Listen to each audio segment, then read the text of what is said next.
Estamos chegando à primeira cidade, depois de Bento Gonçalves, Santa Teresa, depois de quase 4 horas de navegação ininterrupta.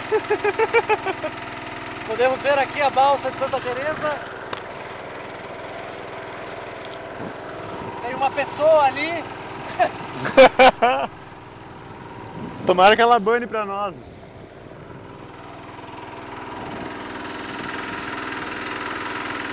Conta o que a gente já perdeu. Ah, é. Nos primeiros 5 minutos já perdemos um remo. E nos 20 minutos perdi um chinelo. E quase perdemos o barco.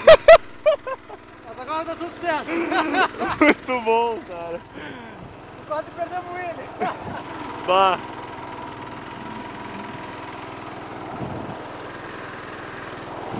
Qual é a próxima cidade? Mussum. A gente se vê em Mussum, então.